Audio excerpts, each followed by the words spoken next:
Les gars, tout portait à croire que Rafinha allait revenir pour le Classico, mais finalement, out. Le Brésilien a eu de mauvaises sensations à l'entraînement et ne l'a même pas terminé. Les gars, en ce moment, côté Barcelone, là, c'est dur. Il y a beaucoup de blessures. Tous les jours, il y a des mauvaises nouvelles côté Barça. Et en plus de ça, il y a Koundé aussi qui s'entraîne seul à 2 jours du Classico. Ça s'annonce bizarre pour lui aussi. Rafinha, il aurait fait du bien dans le 11 de départ. Je vous dis la vérité, hein, tu mets Rashford en 9, Rafinha à gauche, Lamine Yamal à droite, ça aurait fait du bien de fou.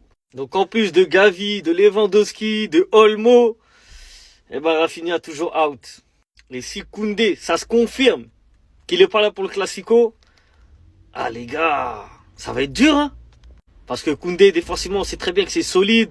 Côté Mbappé ou côté Vini, tu vois, voilà, il est confiant quand même, il est solide. Mais s'il est pas là, là, ça va être chaud, ça va être chaud. Le pire, c'est qu'à la base, tout le monde disait Rafinha de retour, de retour, de retour. Non, non, non, ça se passe jamais comme prévu. Bref, je suis pressé de voir les compos dimanche, parce qu'en fonction des compos, les gars, le score, il peut changer. Hein. Ah, quand t'as trop de gros absents, là, c'est dur.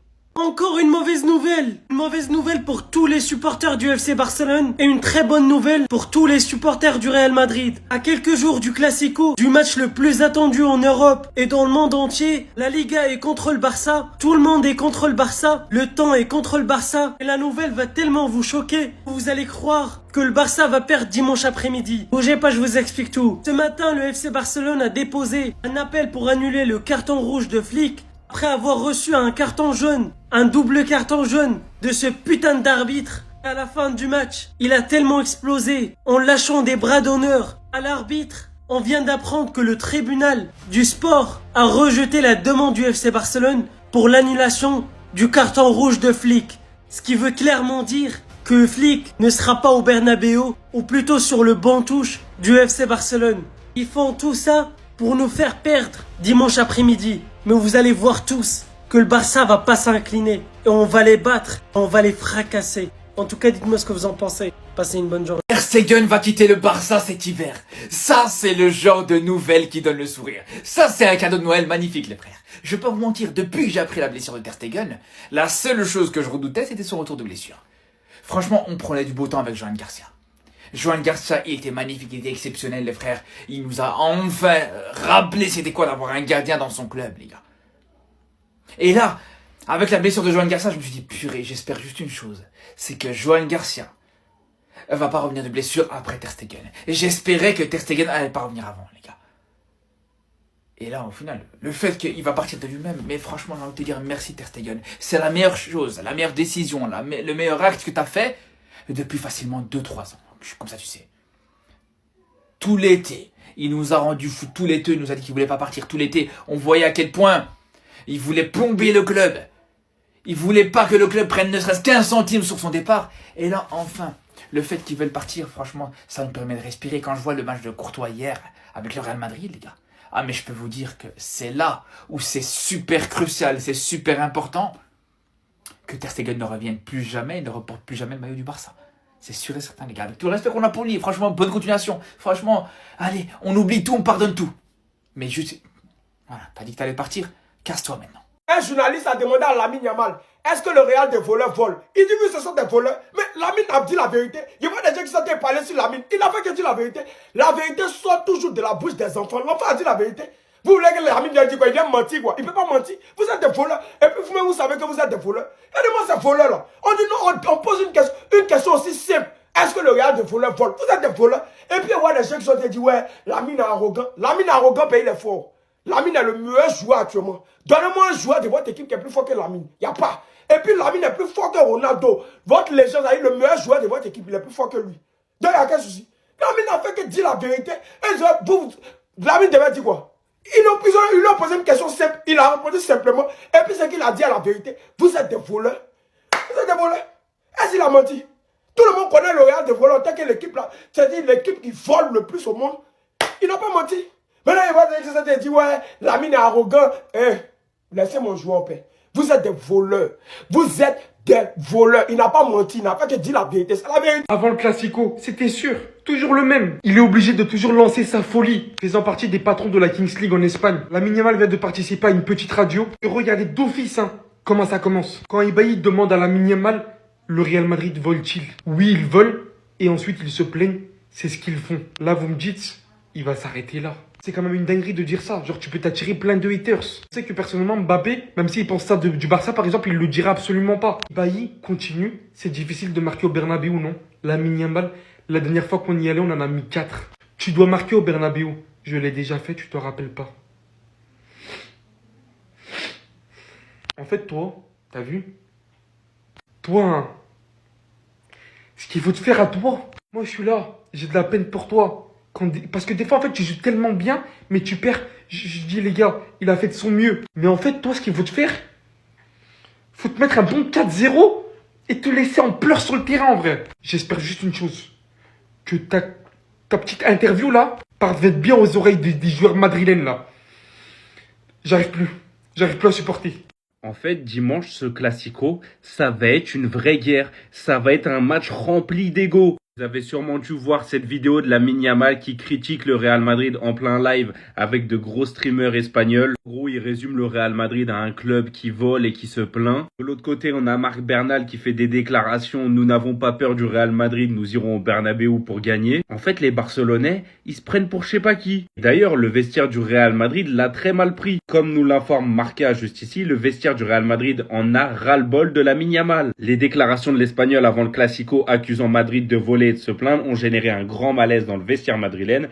Le ton et le moment de ses propos ont surpris et déstabilisé, d'autant plus au cours d'une semaine aussi cruciale. Les merengues considèrent que Yamal ne respecte pas les codes de base entre professionnels. Et d'un côté c'est réel, mais d'un côté j'ai envie qu'il y ait cette animosité-là pour que ça nous force à nous dépasser face au Barça. Je veux que le Real Madrid rentre dans ce match avec le couteau entre les dents. Il faut qu'on ait envie de les tuer. J'aimerais bien votre avis. Est-ce que ça vous dérange ce genre de problème entre clubs ennemis ou vous aimez bien? Pour ma part, moi j'aime bien. J'ai envie que ça nous aide à être plus énervés. Règle numéro 1 est ne pas tomber amoureux d'un joueur en prêt.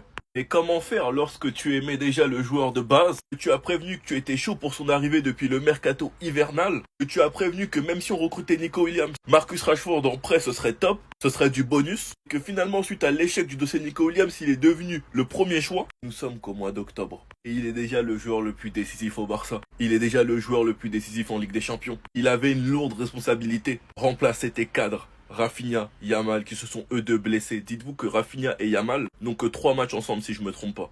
Rashford nous a montré que malgré des absents importants, il est capable de se montrer décisif. Pourquoi? Car dans le fond de base, il était destiné à être un très grand joueur. Je vous jure les gars, avoir un joueur du calibre de Marcus, vous avez pas idée à quel point moi ça me fait du bien. Même si avec le temps il avait perdu du juice, il a perdu de la cote. Avoir ce profil de gros joueur confirmé qui peut te débloquer un match sur n'importe quelle action, sur une frappe peu importe où, un corner ou bien même un coup franc. Après le match contre Olympiakos, Rashford est allé voir Firmino et lui a tendu le ballon en disant « Prends-le mon frère, c'est ton soir ». Ce genre de comportement a laissé une grande impression au sein du club. En plus de ça, c'est un joueur qui est heureux chez nous. Et humainement, on sait tous que Rashford c'est une top personne.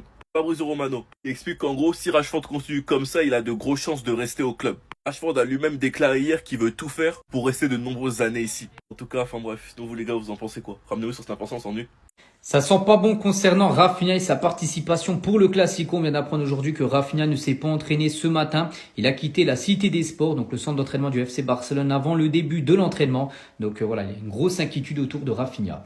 À noter les gars, la surprise dans le groupe pourrait peut-être être Lewandowski, pourtant annoncé forfait depuis pas mal de semaines les gars, mais Lewandowski se remet très bien de sa blessure et l'option de son voyage à Madrid a même été envisagée. Donc ce jeudi, donc hier, cette possibilité semblait quand même risquée, elle ne s'est toujours pas entraînée. Les médecins du Barça ont été impressionnés par la rapidité avec laquelle il s'est rétabli. Bon, il y a très peu de chances qu'il soit là, mais on ne sait jamais les gars concernant Lewandowski. On va parler cette fois-ci d'un joueur qui joue énormément. Les stats ne mentent pas les gars. Pedri, le seul joueur du FC Barcelone à avoir débuté les 12 matchs cette saison. Il totalise plus de 1000 minutes de jeu. Ça fait quand même 48 matchs d'affilée qu'il joue quand même. Pedri, le dernier match où il avait été mis au repos les gars, c'était en janvier 2025. À noter qu'après-demain, c'est le Classico, bien sûr, tout le monde a ce match en tête. Et à noter que Hansi Flick pourrait égaler le record de Pep Guardiola de 5 victoires consécutives contre le Real Madrid si le Barça venait à battre dimanche, bien sûr, le Real. C'est que la saison dernière, 4 victoires pour le Barça, donc 5 victoires après-demain. Il égalera bien sûr le record de Pep. Et un fait amusant les gars concernant ce Classico prévu le dimanche 26 octobre. Et le premier Classico de la saison dernière a également eu lieu au Santiago Bernabéu. Le 26 octobre, c'est un samedi. Donc là, ça a décalé d'un jour, bien sûr, ça sera le dimanche.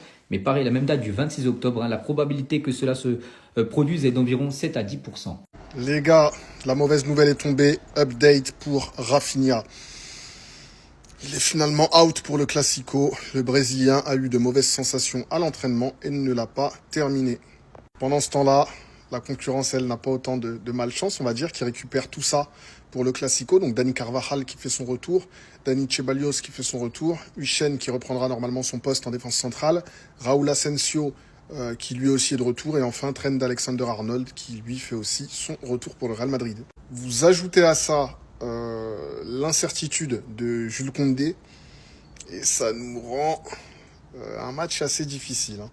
On a un Lamine Yamal qui n'est pas encore rétabli à 100%, on a un Lewandowski qui est absent, on a un Rafinha qui est absent, on a un Rashford présent, Fermin présent, Pedri assez fatigué, De Jong, Casado qui devraient tenir leur position, Araujo qui devrait jouer aussi, Kubarsi aussi.